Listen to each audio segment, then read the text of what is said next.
Traces of oil have been spotted in the sea in the area where a missing aircraft is thought to have disappeared.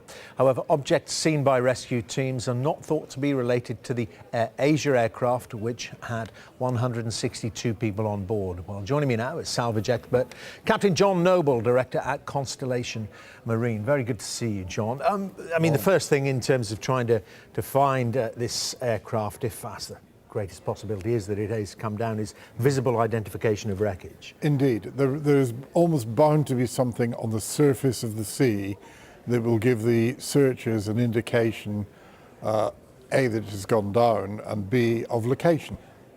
Difficult, though, in the conditions, and a large area, of course, to be searched. It's an area, I'm told, about the size of California, so that is large. Conditions there are not terribly good anyway, with all the rainstorms and stuff that you get.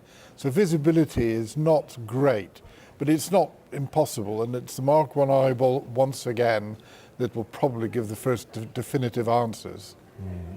Thoughts turn, because I suppose of the region, to MH370, but it seems very, very different circumstances. Yes, it is. The sea depth here is relatively shallow, 50, 80 metres, as opposed to the 6,000 metres we're talking about where the MH370 might be. So from that point of view, you don't have the technical problems of depth. You still have to find it, you still have to recover it, etc., but it is not as difficult by a long way. And of course, because no deviation, it seems, from the flight plan. Yeah, that's correct, no deviation. And also you've got a lot of equipment close by in Singapore and indeed probably in Indonesia as well. We're also very familiar from the search for MH370, the issue of the flight recorders, the so-called black boxes, and pings. If it has gone down in ocean, these pings are very important in terms of trying to locate that equipment.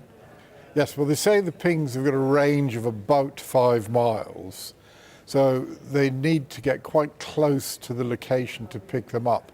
But I'm quite sure if they have the 30-day life and they find wreckage on the surface, they should be able to get to the pings relatively quickly, I would have thought.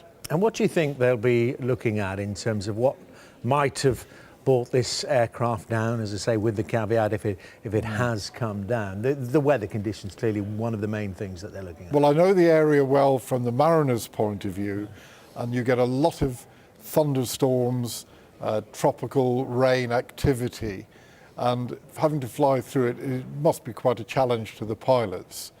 I wouldn't like to speculate as to what actually happened, but it does appear that the plane has come down and that they have to try and go through the recovery phase now. And if and when it gets to that recovery phase, back to that issue you talk about depth here, if there are large parts of aircraft to be recovered, it should be quite a lot easier. I would have thought it'd be quite straightforward. It has been done before.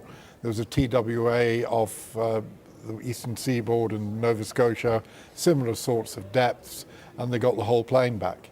Okay, Captain Noble, thanks very much indeed for your expertise and sharing that with us, Captain John Noble there.